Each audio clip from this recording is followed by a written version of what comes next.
What's up, everybody? Anthony Frieda here. Welcome to Ba Dum Bizz.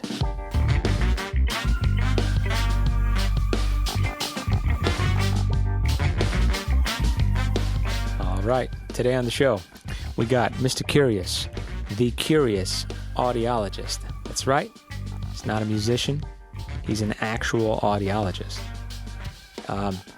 This was very cool because, look, I'm a musician, and if you're a musician, and I'm a music teacher too, my ears are everything. Without my ears, I can't do my job well. Also, Mr. Curious has a podcast out called A Fleeting Frustration. I highly recommend that you guys listen to it. And lastly, remember, I'm doing virtual drum lessons. If you're interested in a virtual drum lesson with me, please email badumbizz@gmail.com. Also, I'm doing drum tracks too. So if you're interested in having drum tracks for your songs, please hit up badumbizz@gmail.com. All right, please enjoy Mr. Curious, the Curious Audiologist. What's up, everybody? Welcome to Ba Dum Bizz. I'm Anthony Frieda. I got a guest today. I actually this is the first guest that has a podcast. Woo! So I'm excited. There he is. He's excited too. All right. His name is Mr. Curious. Hello. Mr. Curious, welcome. Thanks for having me. So I'm the Curious Audiologist, and I run a podcast called A Fleeting Frustration. I did your podcast a few weeks ago. Yes. I didn't. Very popular episode, by the way. Oh, really? Oh, awesome. Yeah. Sweet to hear that, man. So, I mean, we know each other we went to high school together. Yeah, we did. We go back. We go way back. And you've always been positive. Oh, thank you. Like fun to be around. There's always laughs. So it's so funny. It's just our lives just didn't intersect until the podcasting. Right. Because you reached out to me when I started posting. By the way, I want to I'll give my take on your podcast and why I like it, and then you just go right ahead and into description mode. Sure, no problem. The way you describe your podcast to me, and it lit a fire under me. I loved the idea, and it wasn't a long podcast. In fact, it was very organized. I filled out like questionnaires just to streamline the information, and it was all about what are your gripes in your profession. What are things that bother you? What are things you would love to fix? And it actually went even deeper than that, the discussion. But I absolutely love that because we're living in a time when there are errors in certain systems, or people make mistakes, maybe even get away with those mistakes. There's not a universal sense of accountability. So I completely agree. Yeah. I absolutely loved your idea because now, do you know how many different, well, I'm asking you, you probably thought about it. I was like, can you imagine how many different fields that question, just that one question alone, could start so many conversations? Oh yeah, for sure. It's my favorite icebreaker too. Like when you're at we're not on parties anymore, but when we go back to parties, definitely one of my favorite icebreakers, Did I hit the nail on the head with the description? Enough? I think so. Yeah, I definitely think so. And thank you for that. The whole idea with the podcast is to create a sense of positivity for what you do, and to create an understanding for people that, I didn't want it to become like a internet rage room, where, I call it I invite you to vent, but vent in a positive manner so that people just know how to interact with someone in your profession better. I just want to make ultimately your day easier, and everyone in your profession, they go into work, more people know what to do when they're around them, and, to build a community. Stuff like that. Dude, so this is what you just said is so, it so reflects what is needed now in terms of public schooling, for instance. Oh, yeah, that's a big one. I can't wait to do that episode, by the way. Oh, dude, it's such a huge deal because what you just said, right? Basically what's happening, this is in the current news right now is that teachers are having to go back into school during this COVID time.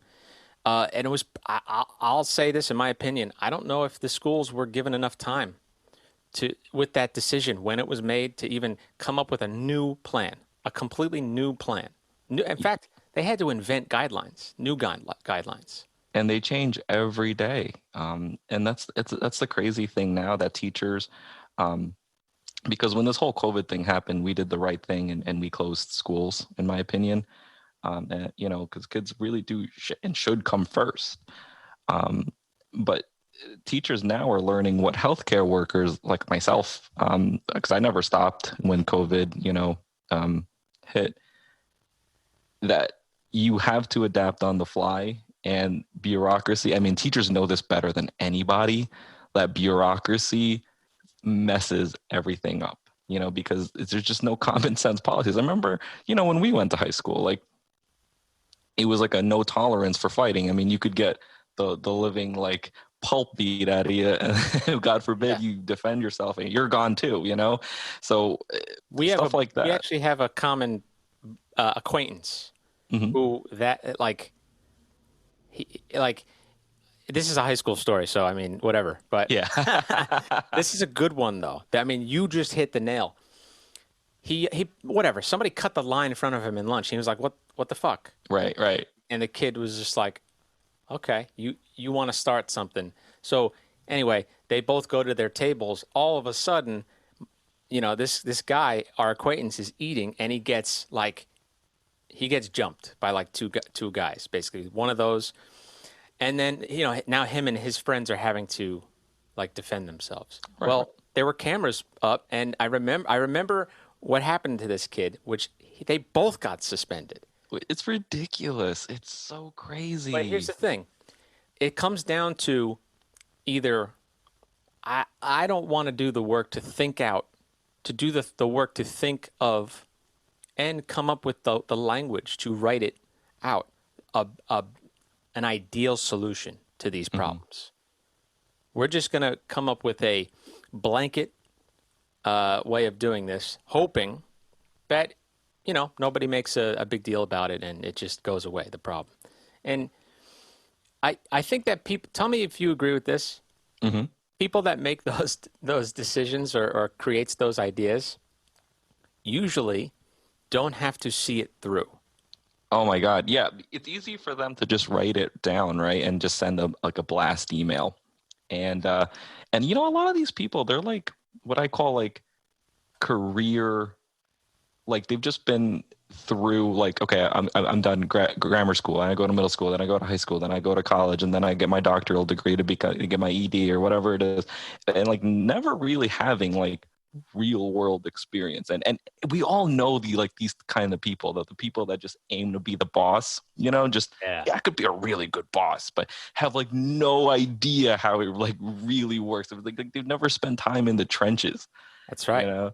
And oftentimes those are the people that are unfortunately are just creating the rules, and they get the paychecks and that's it.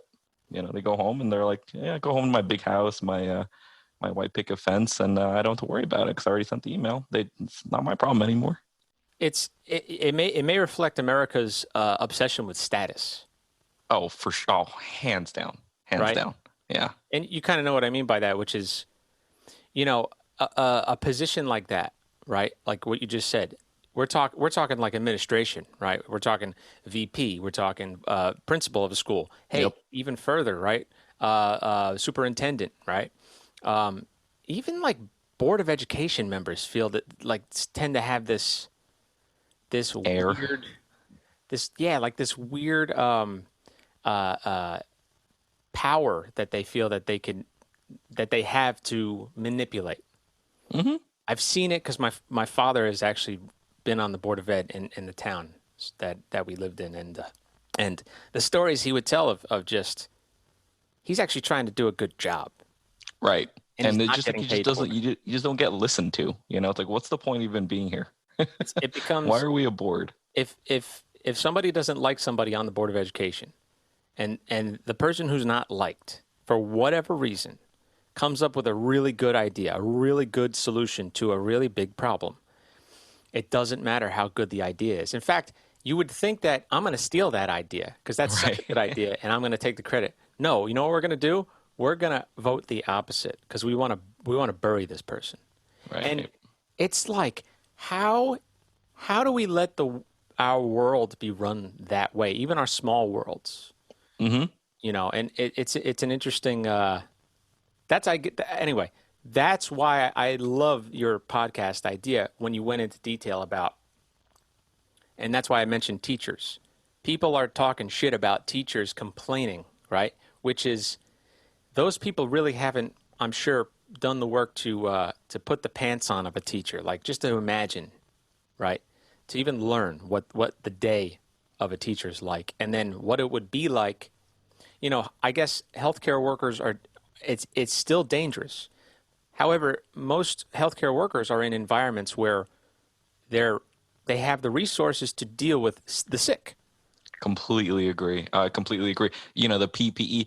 I mean, is it any surprise to anyone that I'm hearing stories now of teachers having to raise money just like everything else they have to do for supplies for now, not only school supplies, but for PPE, personal protective equipment.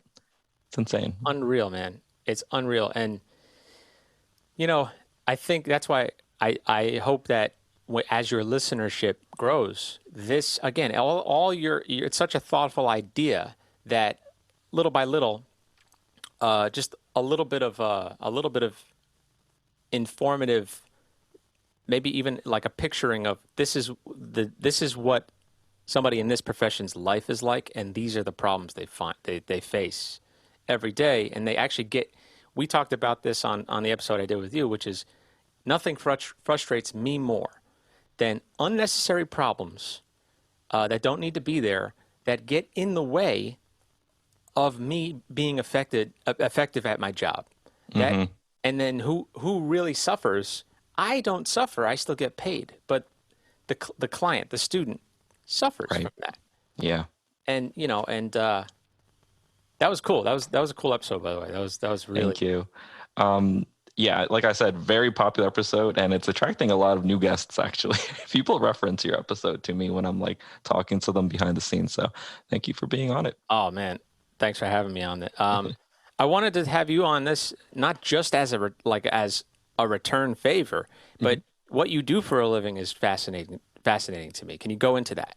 Oh yeah, no problem. I'm very excited to for you to share your audience with me because you have some, very talented people in the musical world, yourself included, that clearly when you're talking music, like hearing is a big thing. And I myself am an audiologist. And for those who are not really familiar with what an audiologist does, because I wasn't prior to sending in my application to grad school, like I didn't know what it was. I saw YouTube videos of people getting their cochlear implants activated, and I was like, dude, where do I sign up to even do that? Like, what Wow. even is that? And I saw the word audiologist in the YouTube descriptions, like when you go into like right before the comments or whatever. Yeah. So I looked that up. I was like, that's pretty dope. I've never heard of that. Um, but here I am now. And so, yeah, so what I do is I diagnose hearing issues and balance issues. So the two, not just hearing, but we're also balance. A lot of your balance actually comes from your ears.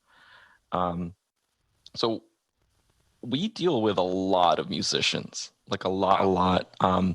Like I've seen people who played pretty much every instrument that I could think of, or every like area, like brass, woodwind, percussions, all of that. I've seen them all in my office, and if you do it long enough, I have to say it's not a good.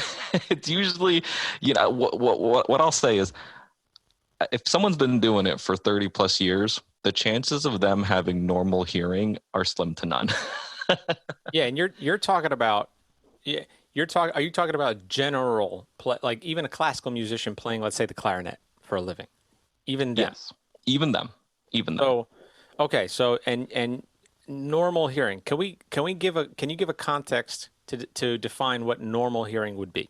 Yeah, sure, no problem. So when you go into my fun little, noise treated booth and you're listening for the beeps and the boops, and I'm telling you to press the button, even if you thought you heard it, I want you to press the button. Okay.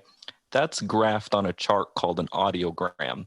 Now, for us podcasters, I know audiogram means something else.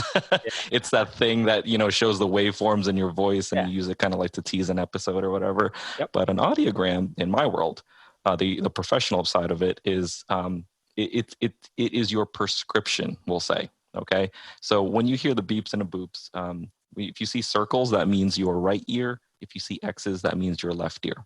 Okay. So just think red, right, round, because usually it's red circles. So that's your right ear. And in our clinic, we use 25 dBHL. That's our standard for normal. In other clinics, it's 20. It's 5 decibels. Who cares? So what that graph is actually a normative graph. It was, in my opinion, a little outdated because it was done in like the World's Fair in like the early 1900s. And what they did was they tested thousands of people at the World's Fair who they thought were young, had no noise, no history of noise exposure. And so that's how it's graphed on the chart. So anything that's 25 dB or better, you have normal hearing. And of course, we test you in different scenarios like speech, because speech is a big thing, right? Say the word this, say the word that, how well you do with that. Because if you bomb on a simple task, like say the word pick or something like that, someone with a high frequency hearing loss will say pig, or, because they can't hear the k, that plosive of the CK. So if you bomb at that, then you're really doing bad, right? Okay. Like it's the easiest scenario that I could possibly put you in. I put you in this super quiet booth. You know what to expect, and you're still getting it wrong, right? So those are some of the things that we look out for. I see. Okay, so and it's so interesting. Again, like I mentioned, hey listener, hey musicians out there, even you wind instruments or vocalists, you still. What Sir Mr. Curious here says, you will suffer just a little bit of damage. You are reduced. It's not unfair to call it damage. Okay, but some kind of hearing loss to say. Hearing loss. That's the word. By the way, I'm calling you Mr. Can we talk about why you're called Mr. Curious? Yeah, sure. So I'm getting married at the end of the month. Woohoo! Finally. It's been. I tell you, anyone trying to get married out there, I would not recommend it during a pandemic. It's not something I recommend. Man. I have a couple friends. It's like a nightmare. They had it all planned, and oh god, we had to move our reception twice. So yeah, we're I'm Mr. Curious because at the end of the month I'm gonna have a Mrs. Curious, and we're gonna do a couples episode talking about the frustrations that we had, with this whole wedding situation and leading up to, where we finally get married at the end of the month. So. And you also you also want to kind of have like a disguise as your podcast, which I also really dig. Yeah. Yeah. The whole premise of the podcast is that everyone's anonymous, including me. When I talk to guests, I don't mind having my video on. It's fine. It makes it more natural. But as far as identities are concerned, it's more of just like, I just want everyone to feel comfortable. It's like two strangers having an honest conversation. And what I found is that people are way more honest when you give them a mask. They'll say anything, So. I like that because they might be working in the corporate world, and you know what I mean. And dude, it's like that's part of an interview process or hiring process, I should say. They just try to find your footprint. Online, right? Yep. They look you up on Facebook. They look you up on LinkedIn and all that. Actually, one of the patients, like, oh my God, here I am. One of my guests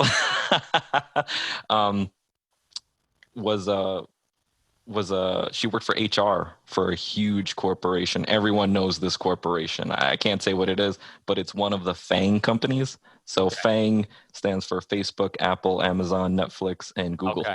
So exactly, and she worked for HR for them, so. Oh my God. Yeah. So definitely, if you give them a mask, it's a lot safer for everybody. I love it. I love it, and people are going to be more honest and transparent. Um, I mean, it's funny. Some people be like, "Well, how do you know if the person's talking truth?" It's like, I don't know.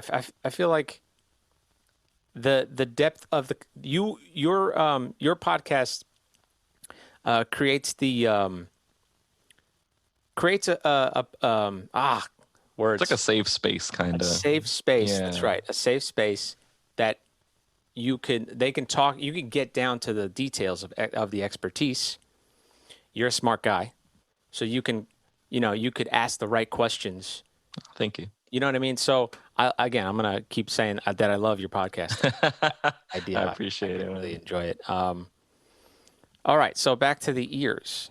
Yeah. So the thing with musicians and hearing in general, and from, I'm not trying to be preachy here. It's just a kind suggestion from someone who's worked with a lot of musicians already and have fit musicians with hearing aids to get them back on track.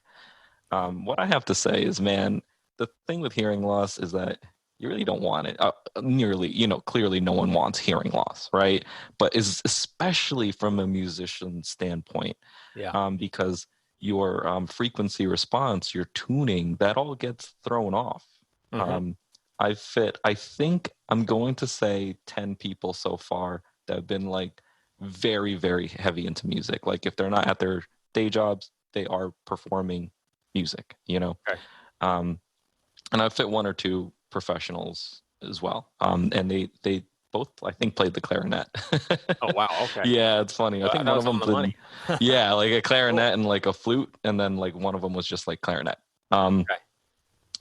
and what I can say, what I want to first start off with is that hearing loss isn't like when you're losing your vision. When you're losing your vision, like it's really evident, right? Like you're driving suddenly, like, I can't read like the exit markers or whatever like I used to, or I have to Right. get really close to the exit sign to figure out where I am. Like that's dangerous, and the threat of that is like it's so immediate, right? Like, Yeah. oh man, like I didn't see that at all. Like I could have died right then and there.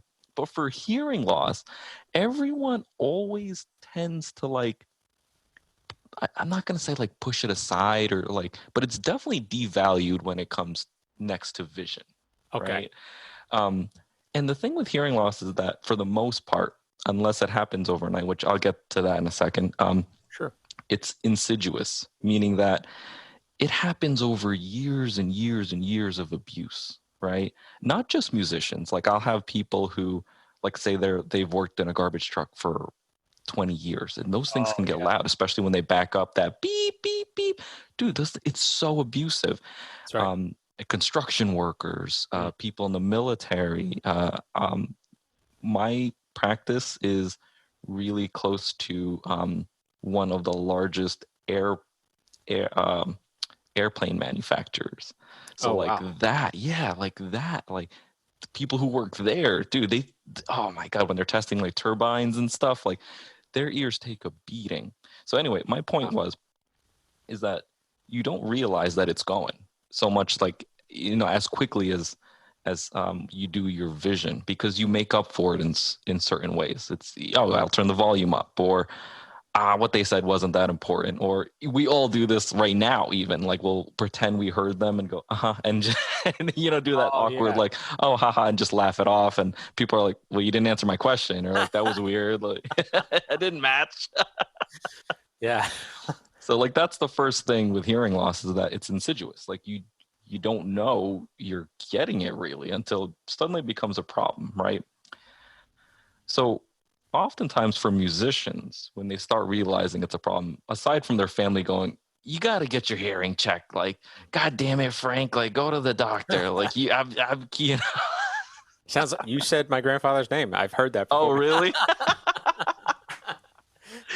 um, you know, but when it comes to musicians, especially like vocalists, they're like, I'm Mm. singing off key, or Mm. I'm missing certain notes. Yep. That's what I've noticed. Like a lot of them have been saying, or like, just like people are saying, like, I'm singing louder than I need to, in certain parts because they can't hear themselves. So that's like the tell right there.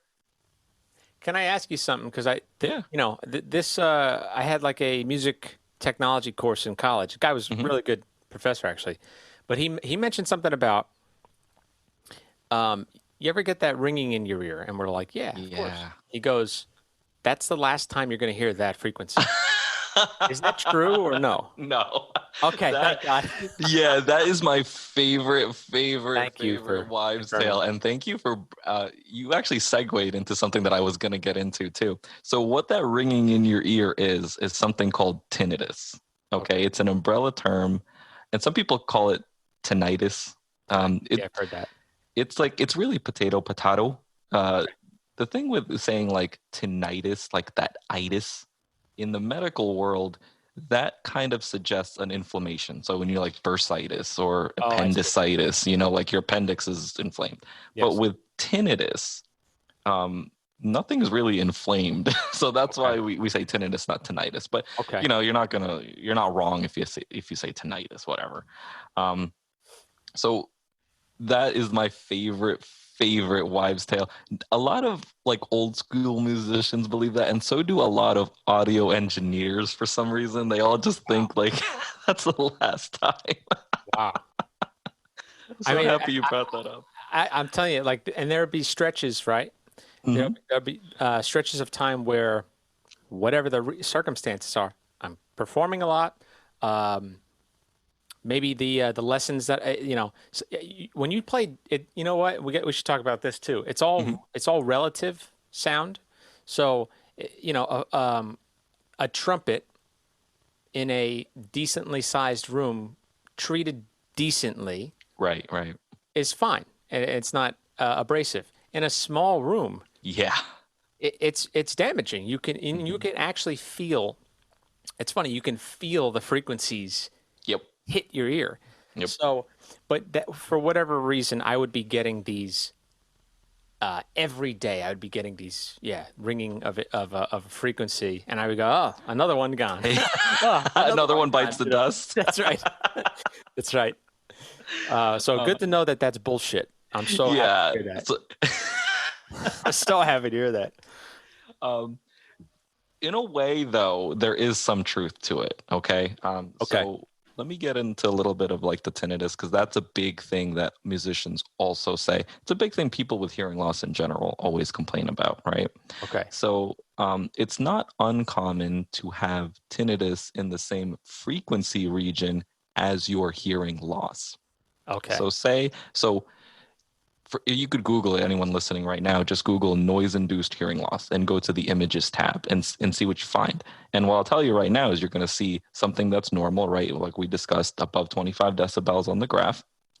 And then around 4,000 hertz, you're going to see a big dip, and then it's going to recover after 4,000 hertz.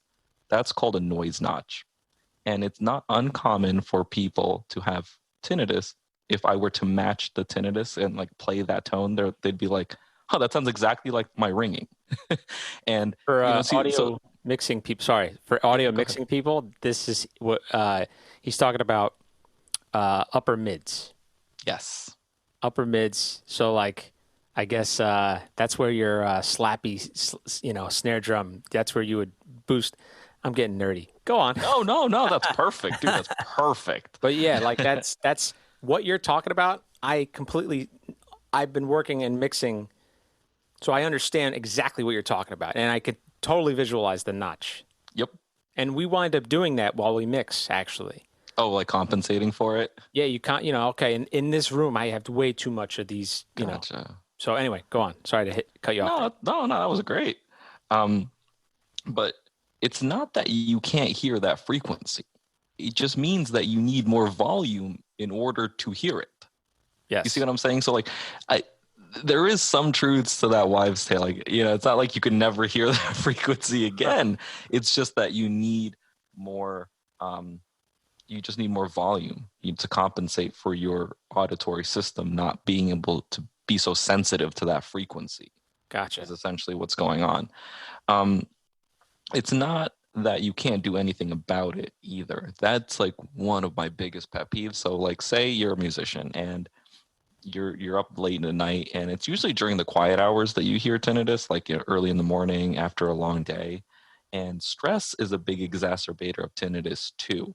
So if you've had like a long day of teaching like kids, like you said in the episode, like babysitting kids, and you're just like, oh, these goddamn parents, like, you're gonna have tinnitus that night, I bet, So stress is a big exacerbator. I've had that where you're just, or this is another thing we'll talk about too, is this an example of tinnitus where I would play a show and it would be like a cover band show, right? So it would be loud, dude. It would be so loud.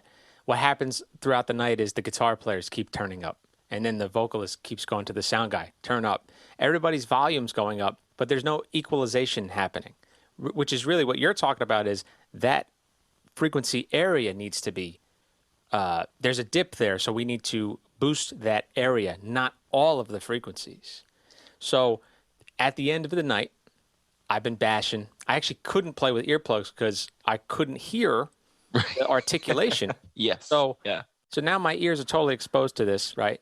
And I know that there are drummers and musicians out there that are like, big fucking deal. But this is real shit. The end of the night, I'm driving home, and after like months of this, I realized that on the drive home, if it's 1 a.m, 2 a.m, I should feel tired, especially I exerted myself, right?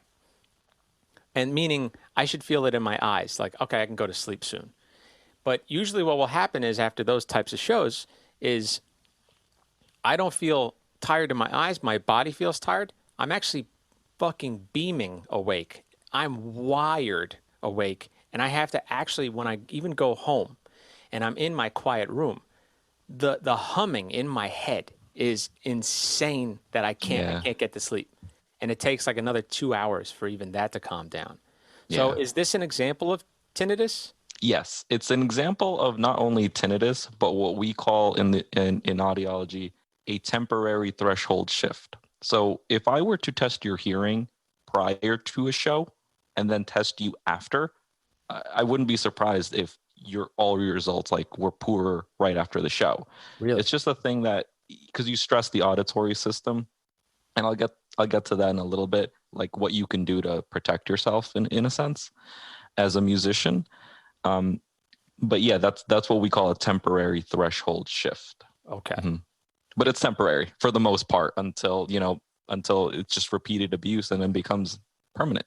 Unfortunately. Well, this is where when I realized that, I immediately thought about, that's why rock stars self-medicate when they're on these large tours, large arenas and stadiums, loud amplification everywhere. Right. They can't get to sleep.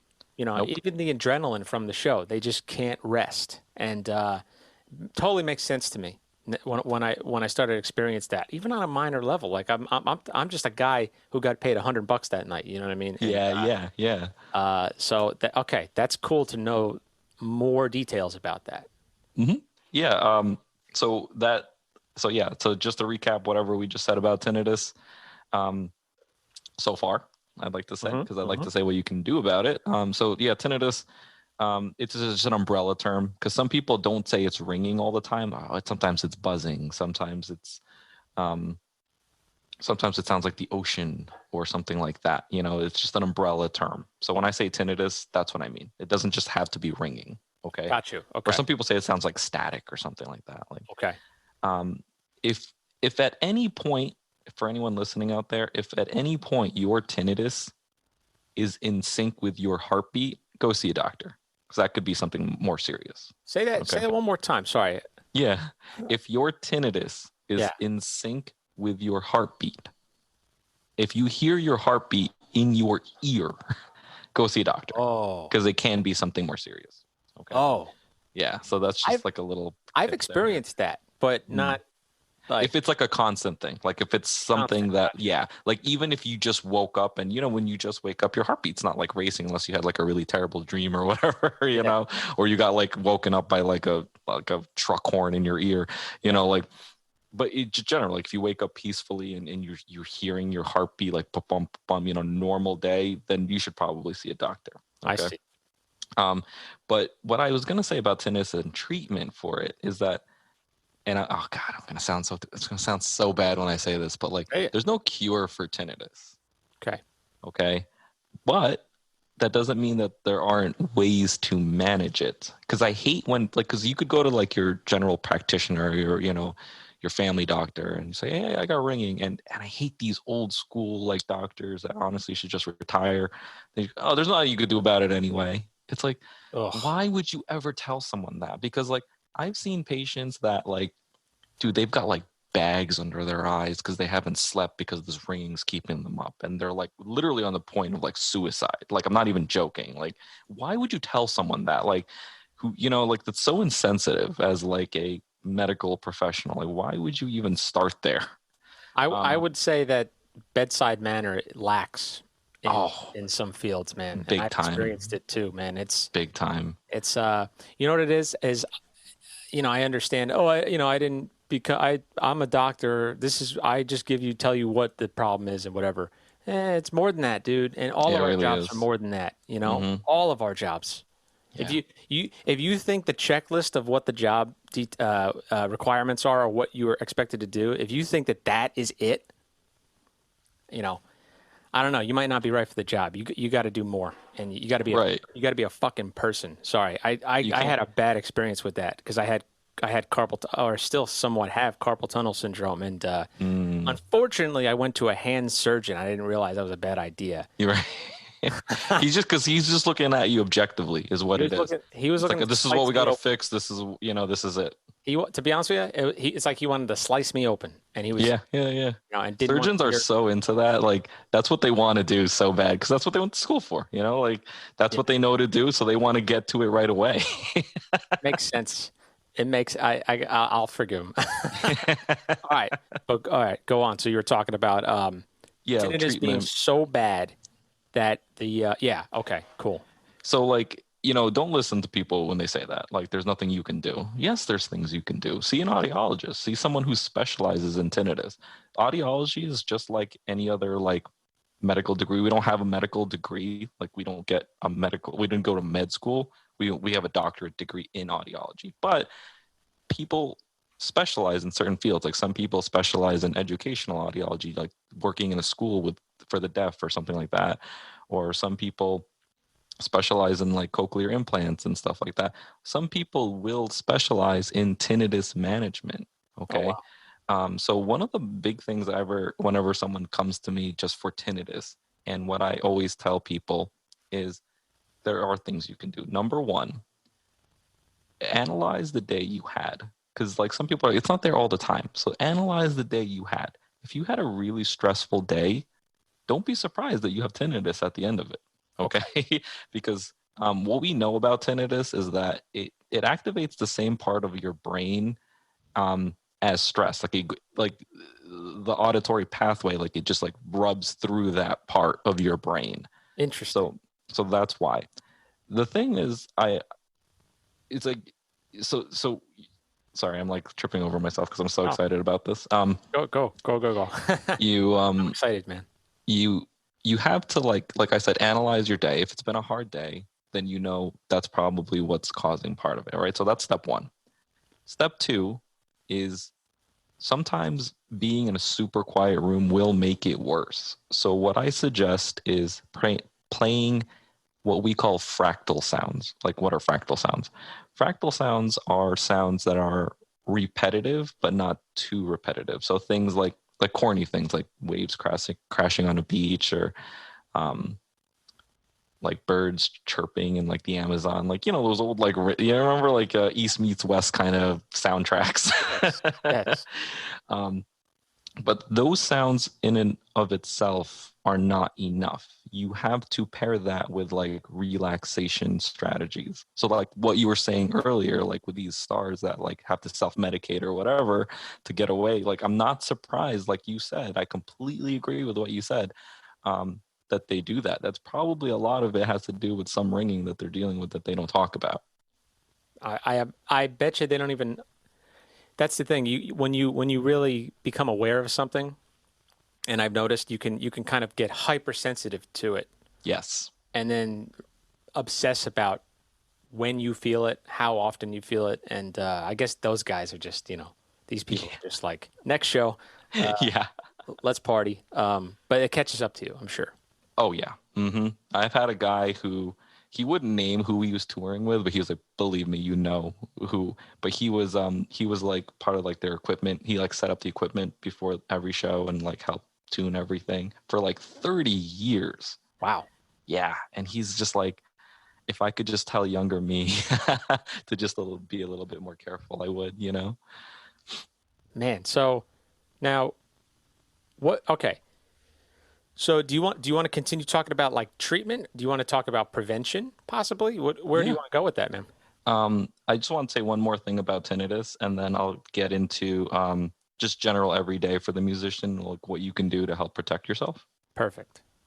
So, when it comes to tinnitus, and if you take nothing else away from this discussion that we have today, everyone listening, is that you just have to, and I hate to say it, you just have to, because it's not that easy, okay? I understand that.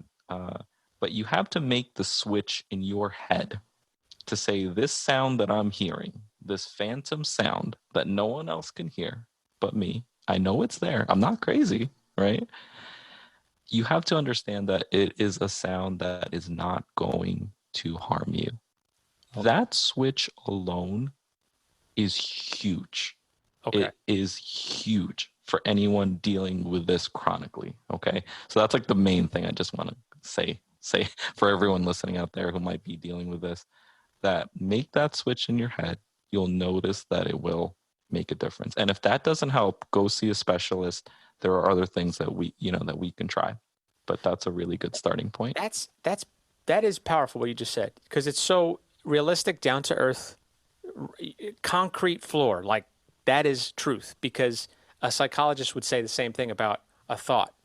Like, I feel like I'm going to get fired from my job because my boss looked at me weird the other day. Right. That could be a legitimate feeling and belief that somebody has.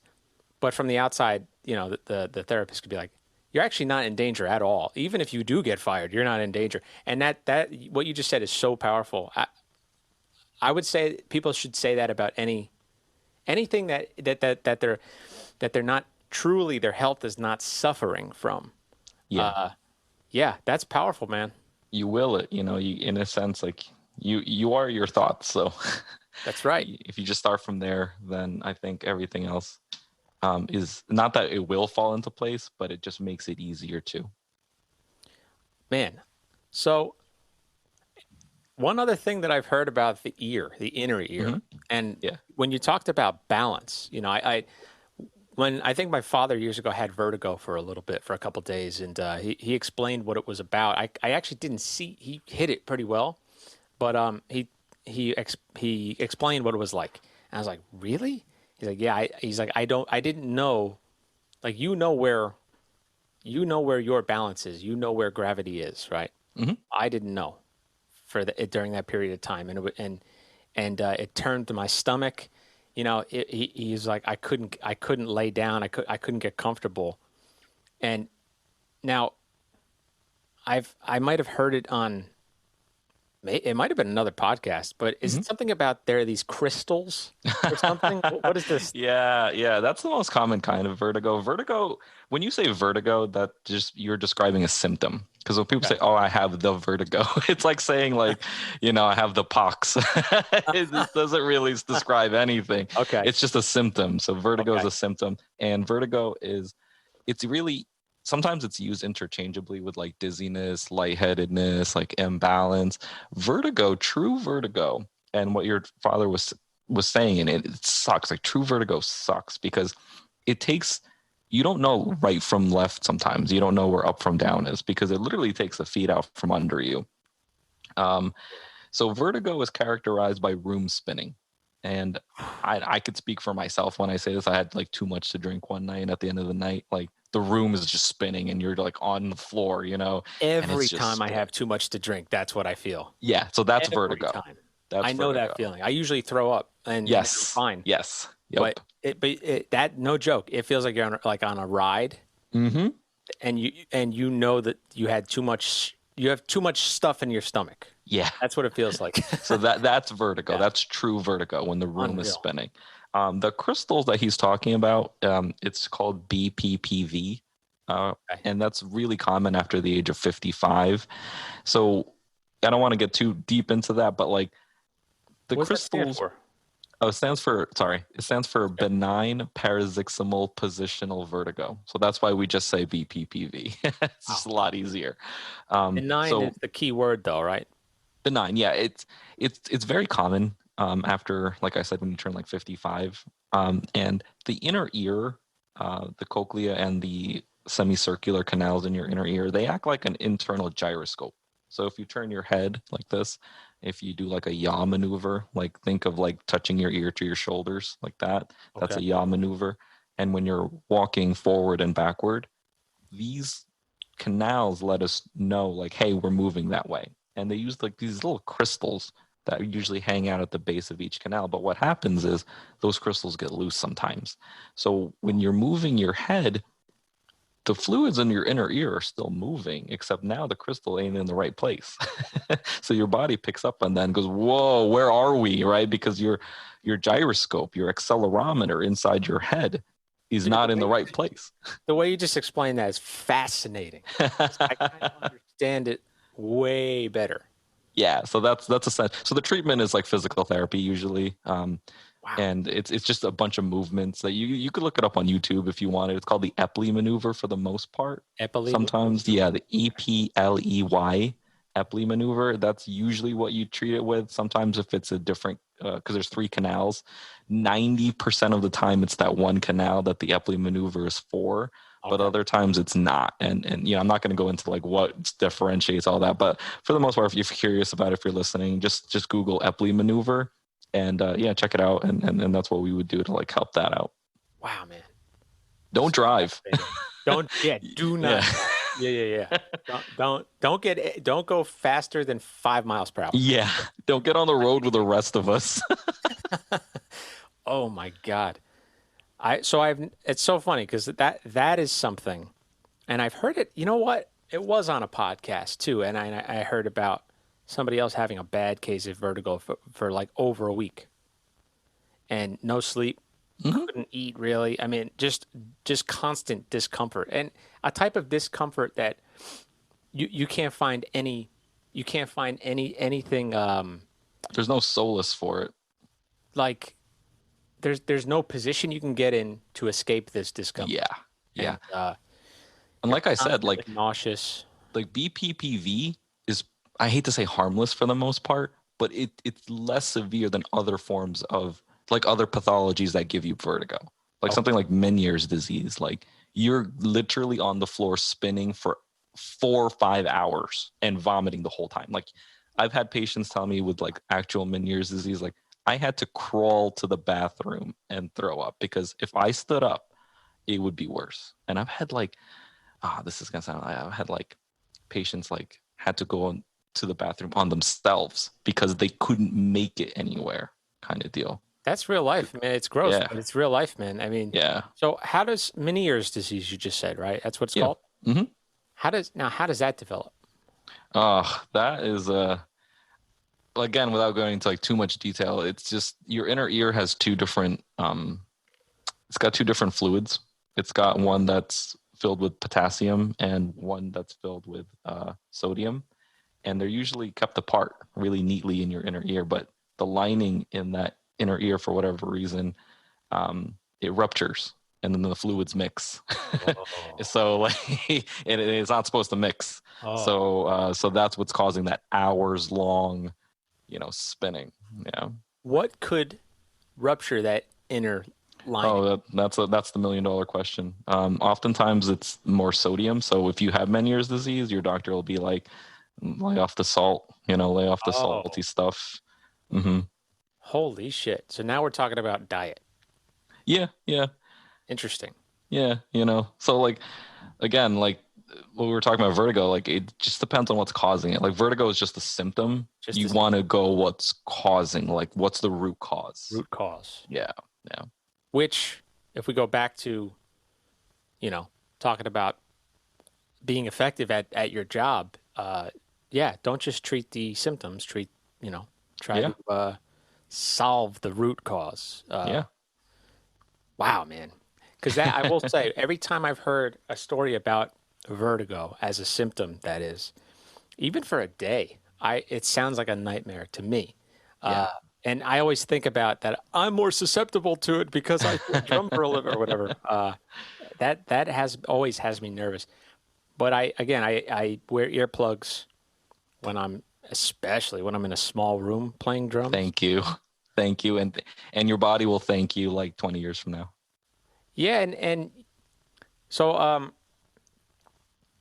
there is one thing I want to ask you about. In my experience wearing earplugs, Mm-hmm. like I'm not gonna lie, I will say the first 10 years of playing drums and percussion, I probably didn't take care of my ears like I do now, Yeah, or like I which is have fair. done in the last 10 years. Right. When I started using earplugs, the typical things that people say, the inner, not the inner ear, but Mm-hmm. the ear where the earplug sits, the skin and the stretching gets uncomfortable. Sometimes I get like an itchy ear because of maybe whatever, or I get like acne in there, things, Yeah, yeah. symptoms like that. Or this is a big one, like I said before, everything just sounds muffled and I can't hear the articulation of the notes Yeah. or somebody's voice when they're speaking Mm-hmm. or singing. And I'll say that there are products that have come out that are not that expensive. They may be a little bit more expensive than your typical in-reach, cheaper earplugs. Mm-hmm. And I'm not talking cheaper earplugs like those squishy orange ones, which Yeah. to be honest with you, I think are bullshit. But I mean, there's something, but for what I do, they're bullshit. Right. And I'm going to shout out this company because Mm-hmm. they have never failed me. They've helped me so much. Ear razors, I think they're called. And I know what you're talking about. You know Yeah. they fit really well. They fit. You actually don't feel them, how they sit. They don't muffle. I guess they filter out harmful frequencies, maybe. I guess that's what it does. And then, like I said before, even, you know what? Even with earplugs that kind of muffled, right? I still would be wired, and I would still feel that vibration at the end of the Yep. night. But with these erasers, I'm not lying to you. I was actually falling asleep on the way home. Which is always a good sign. If my eyes are tired and I feel like sleeping, Uh-huh. that's when I know a product is working. So, I mean, and now I use like this company called D-Bud, and they really have a crazy, unbelievably small, but the amount of like work under a microscope they had to do to get these certain filters different. Filters. Yeah. I mean, it's unreal, and they're great, and they even have like these little sliders, so you can go for complete muffling. Oh, they Or have you can sliders in slide it there. out, and you get just the filter, and they're great. Right. So, Can I ask, have you ever had them custom made for you? I've thought about it because Yeah. I have musician friends that like really play Yeah. professionally, like that is their gig, and they're Mhm. on big stages in front Yeah. of big sound systems, and they need that. Yeah. They've said it's the best decision I ever made. It's for me right now, it's maybe a little bit outside my price Yeah. range. Well, what I have to say about that is, so thank you for bringing up the hearing protection, because I did want to talk about like what musicians can do to help protect themselves on a daily. Mhm. So definitely what you're saying, like something is better than nothing. I completely agree with what you're saying. So musicians, there's a difference between in-ear monitors and musicians' plugs. Mhm. So musicians' plugs, they're both custom made to you. So in terms of comfort, there will be nothing more comfortable because it's only you can wear them. Like we take an impression of your ear mold. That is unique. That is one of one in the world. And you can put different, like you said, filters. So the thing with the filters, a musician's filters specifically, and what makes those unique compared to like those cheapo foam ones that you were saying, Mhm. is that they attenuate, meaning they block sound equally across the frequency spectrum, Okay. or at least most of the frequency spectrum. So for those foam plugs, what you're getting is a lot of the high frequencies are actually not going through, but the lows are still going through, especially you as a percussionist, because what people don't realize is bone conduction. So bone conduction is actually how Beethoven was able to play what he was playing. People don't know this. People just assume he Holy was, shit. yeah, that Mind blown. he was completely deaf. That's not true. What if we were to do a test on him now, he would probably have some what we call vibrotactile responses, right? He Okay. actually attached something to his teeth to the piano. So that's how he was able to play Holy through shit. bone conduction. Yeah. So what people don't realize is that even though you are protecting your ears, and let's talk about you, Frida, like even, you're protecting your ears, you're doing the right thing. You as a percussionist are still getting some kind of exposure because the vibration is going to go right to your ear. It travels up. Man, Mr. Curious just dropped some knowledge. Like I feel like I want to have one of those. Like, Yeah, yeah. like no joke, dude. I've taken 3 fucking courses of music history, and I've never heard that fact. Yeah, yeah, yeah, I yeah. love what you just said because I've Yeah. heard this. It's always seemed like a rumor. It always Mm. seemed like this legend, like oh, he was deaf and he put a horn to his ear or something. But Mhm. you're talking about you're talking about vibration, which sound is. Yes, And exactly. They're just sounds in the air. They're just maybe his inner vibrations in the ear air. instruments in his ear just weren't vibrating, so he found a way Yes. to get vibration to those areas. Basically, Correct. They use fucking bone fascinating. conduction. Yeah. So that's what I mean. Like, even though like you're doing the right thing and wearing it, like there just so you know, there is still some exposure going on there. And that's why I'm sure. like people in firearms, like I have a lot of people in firearms that they're still wearing hearing protection, but guess what? 20, 30 years of that, you're still going to have that noise notch that I was talking about because of the vibration. Of course. Yeah. So what was I saying about the custom molded earplugs? And I will get you them at cost, Frida. So you let me know. I will get those for you. I will take your impressions for you, and you're gonna get them at cost. I am interested. Yeah, I'm I would excited. highly recommend them. And the thing like I said, not only just the frequency response, not only the comfort, but they can be made out of different materials. So like if you are someone who has very sensitive skin, then we can make it like a hypoallergenic material for you. Wow. And what I always suggest, if you're listening to this and you go, maybe I should go see my audiologist and get some musicians plugs, do it.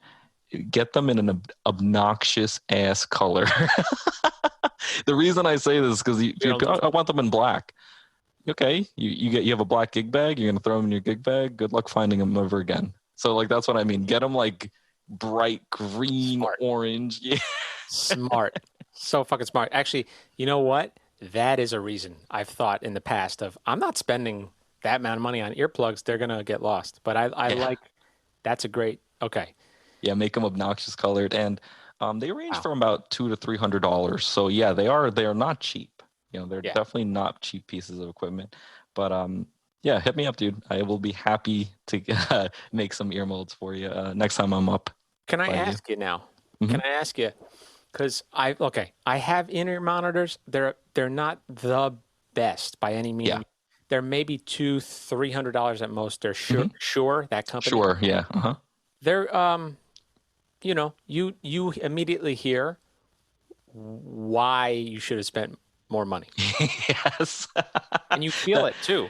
Yeah, with Right, you inner feel ear it. monitors, like you do get what you pay for. Unfortunately, those are one of those things that like I remember reading an interview with an audiologist. He has a company in Chicago that he specializes just in that, and he was saying like you made it to the big time when you're ordering through him because he only sells like $1,500, $2,000 like inner ear monitor. Like that's like a rite of passage for a lot of people is getting these 15. And honestly, you do get what you pay for. I have to say.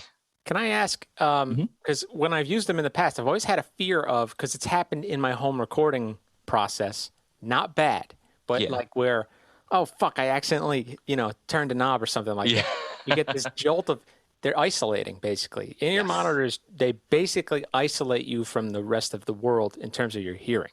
So you're only hearing what's coming through those speakers inside of your ear.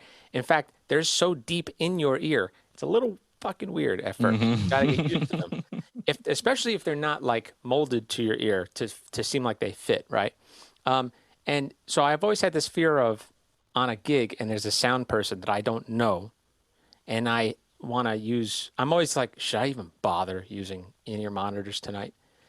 So most of the time I've gone, I don't know this person, so I just don't want any mistakes to, I don't need some sharp frequency for like 2 seconds, and I'm like, fighting to get them out of my ear. Now, I guess number one would be because they're so far in your ear and they're isolating. How much more damage could something like what I just said happening even for 2 seconds? How much damage could that do? It's hard to create like a hard and fast rule for something like that. Okay. The thing with, and this is my last point for actually like hearing protection, and I'm glad you mentioned that, is giving yourself a break, and it determines like the levels that you've had. So what I could suggest for anyone who is in extended periods of noise for a long time is give yourself a break. Literally get up from the room and take 15 minutes and let your ears recover. Okay. And how do I know when something's too loud? It's not perfect. I mean, it's not like a professional instrument, but take your smartphone and get a sound level meter in the room. And a lot of these sound level meter apps, they have like an averaging. So for like that hour, I'll do it right now. If it's over 85 dBA on average for that hour, you need to take 15 minutes at least. And so it's like OSHA rules, essentially. The people that do like construction, like rules and everything. You would follow the same guidelines. So you have the time for every 5 decibels more that you're in. So like say you're in a room that has 85 decibels of noise, right?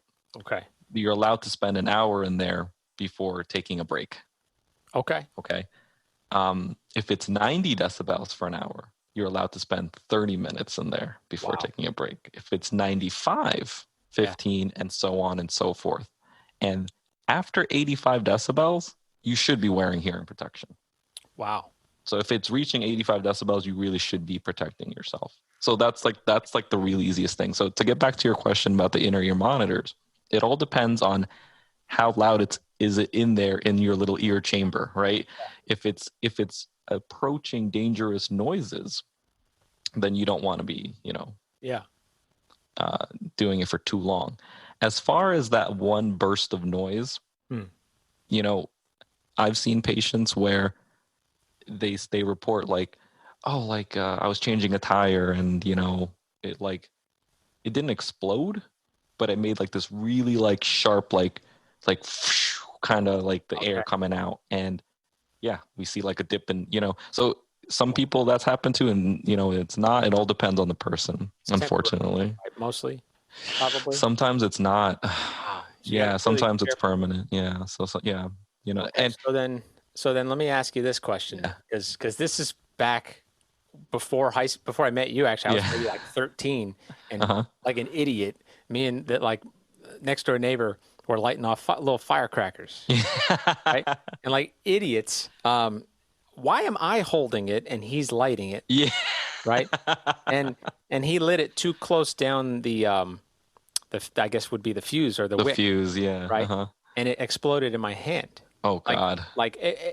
They were such minor fireworks. So that wasn't a problem, the actual explosion, but the sound. Right. And I actually remember it was on my left side, I think. And I remember my left ear, no joke. Tell me if this makes sense to you. Do you remember the old TVs? And yes. You would turn them on and you would hear the frequency. Yes. Right? You always actually knew without even having your eyes open. in the next room if a TV was on. If a because of TV, that yes, frequency, yes, right? yep. So for months, I'm not joking with you. I actually started to get a little concerned. For months, I couldn't hear that frequency. Oh no. Like usually you'll hear that this is back in the day before flat screens, but Hmm. you turn on TV, you hear like a tick, and then you immediately hear that frequency, very high, but Right. subtle. For months, I could only hear that click, and I always thought like TV's broken for the first Hmm. week, and then I realized, oh fuck, that was from that Yeah. that explosion in my ear. So obviously my hearing came back, and I was able to hear that eventually. But now I guess like something like that. I guess it's all relative, but it seemed as though that was a temporary thing Yeah. because it was outside the ear enough. But if that were closer to my inside my ear, like even maybe right even next to my ear, I probably would have suffered some damage, Possibly. right? A little So bit. what happens in a situation where what we call acoustic trauma, something like that is acoustic Mhm. trauma, right? In your ear, the thing that looks like a cinnamon bun, the cochlea, looks like a snail. Um, it has something called outer ear hair cells. We have like thousands upon thousands of these little guys, and they act like a preamp to sound. Wow. So when sound goes through your ear, hits your cochlea, it gets in your cochlea, I should say. These little hairs vibrate, and they make it loud enough to go through the auditory chain up to your brain, because that's where hearing really happens. We hear with our brains, we don't really hear with our ears. That's a Okay. whole other discussion, right? Yeah. I got to have you um, back to talk about that. Oh my right. That's a trip in itself. Yeah, that gets so convoluted, man. I don't know if I'd be the best person because that's not what I specialize in. Okay. But um, when you have acoustic trauma, the first thing to go are these little hair cells. But keep in mind, we have tens of thousands of these things in our ears. When you do a hearing test, we test 8 frequencies.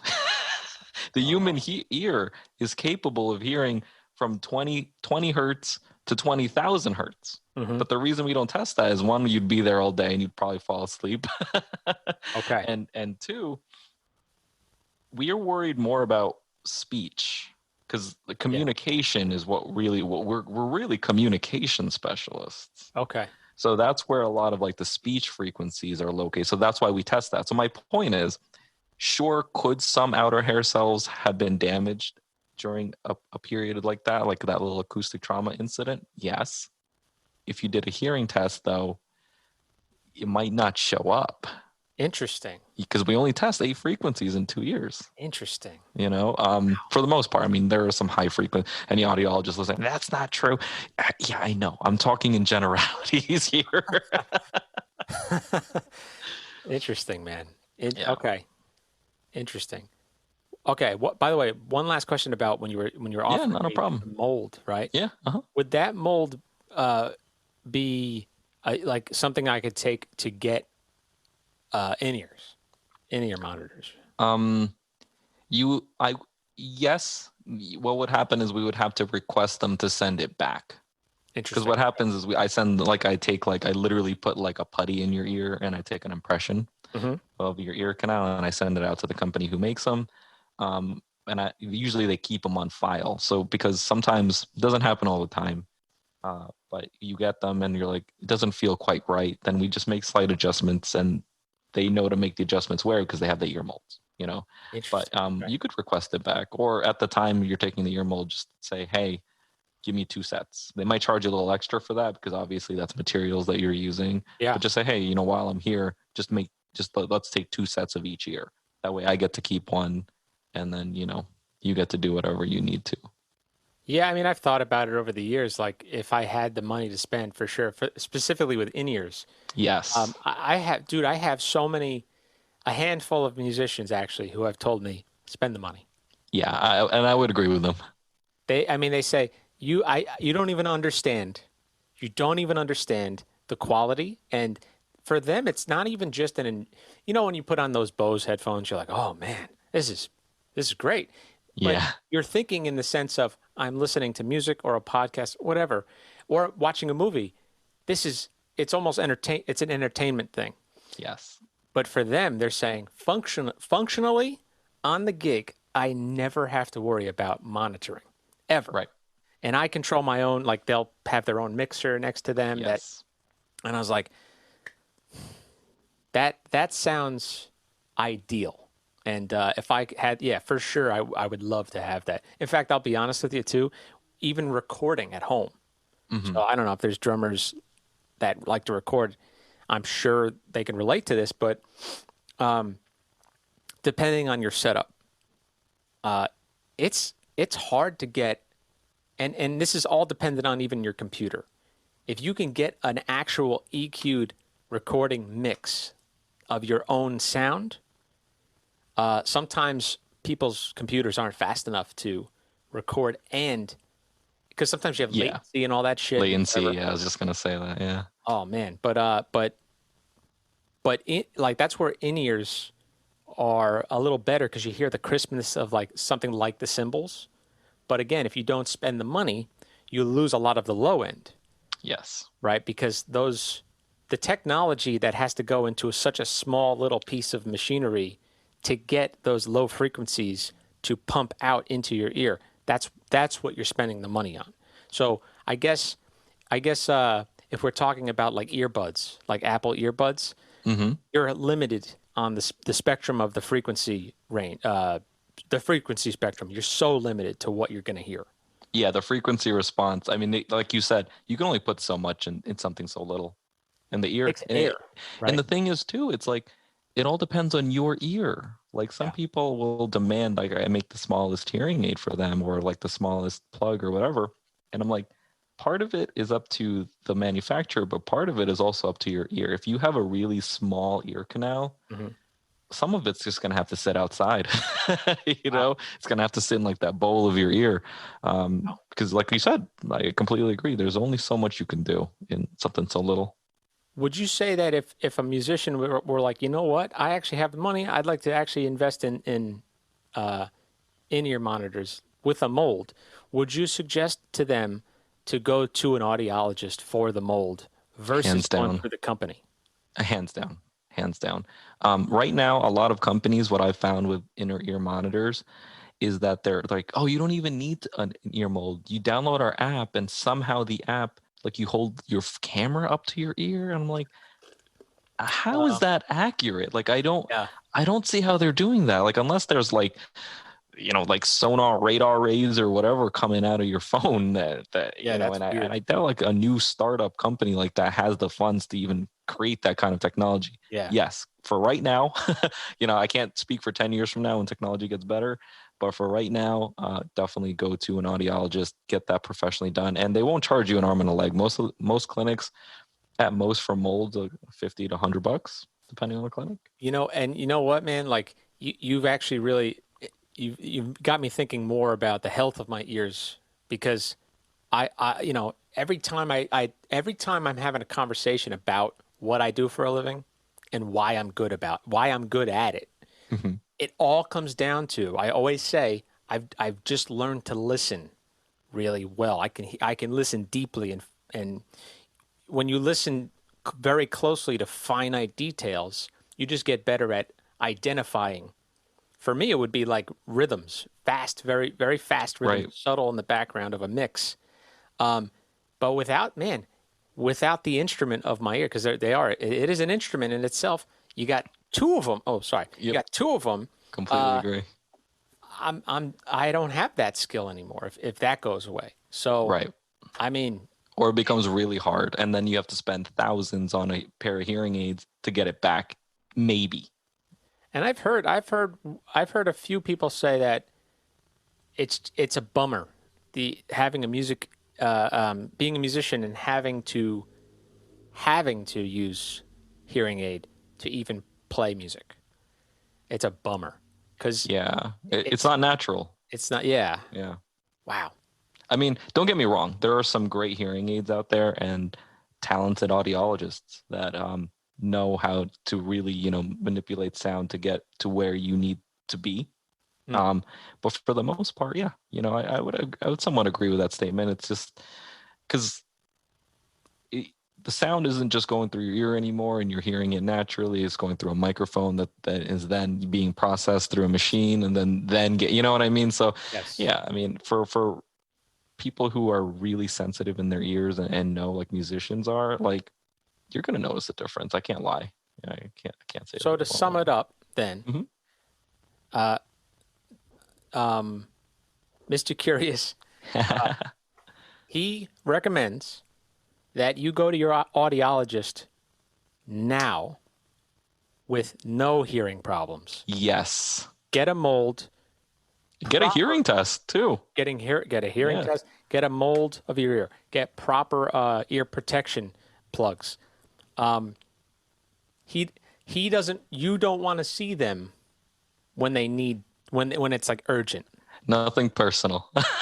Yeah, no, meaning he's gonna treat you. You're gonna, Yeah. But you'd rather see them prevent problems. Correct. Yeah.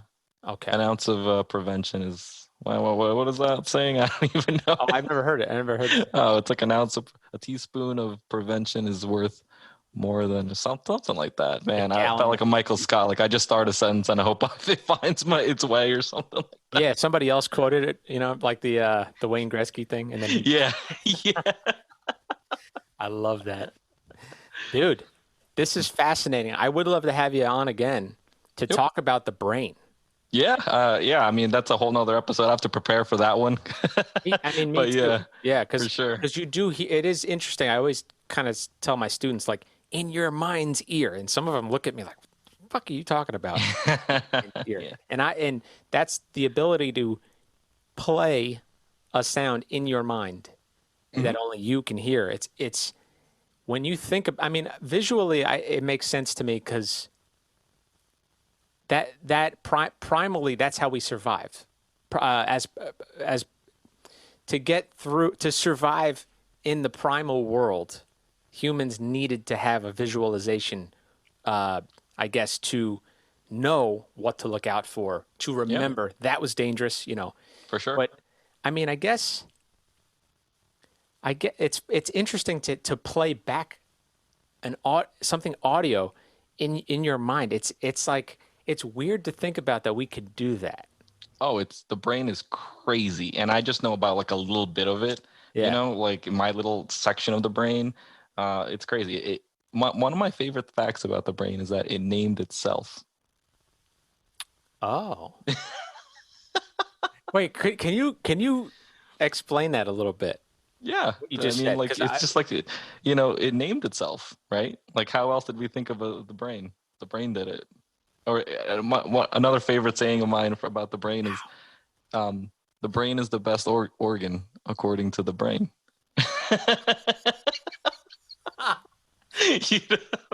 Oh shit. Yeah. Do you know what then? Like, we could go on such a tangent. Yeah. We could totally save it for the next. Yeah. Because you are coming back, man. I'm having you. I'm happy to come back. This was a lot of fun. It is interesting to think. Yeah, the brain is doing shit when you think you're using your brain to focus on one thing. The brain is doing other things for you, and that gives you perspective to like really treat your body with respect. Yep. Man. If anyone else doesn't take anything away from anything else from this discussion, I think you just summed it up. Just treat all parts of your body, not just your ear, with respect, for sure. Yeah, don't live that rock star life because it'll. Well, somebody like Dave Grohl, for instance, who I love Dave Grohl. Yeah, who doesn't love Dave Grohl? Who doesn't? He's and he seems like a great dude too. Very entertaining. I've seen Foo Fighters countless times now. Every time I see them, though, and I've noticed this after the last 2 times that I've seen them, every time I see him, his amplification, his guitar is overly loud. Oh, is it? It's right in the middle of the stage. Uh-huh. So you hear, and you can hear he's got 2 other guitar players and a bass. They now have a guy playing keys too, and like organ, drums, of course, but his is the loudest in the mix.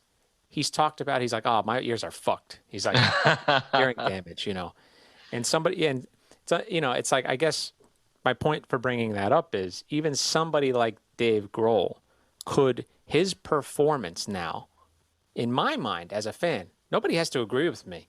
Mm-hmm. In my mind as a fan, it's like, oh, turn down your fucking, not good, and he's suffering. His performance is suffering from that. So protect your fucking ears, people. Yeah, I would love to be his audiologist, by the way. Sign me up. I bet, dude. All right, Mr. Curious, thank you so much for coming on. Thanks for having me. This was a lot of fun, and I look forward to another one in the future. And I'm serious about the music plugs. Hit me up. Oh, we'll get you some.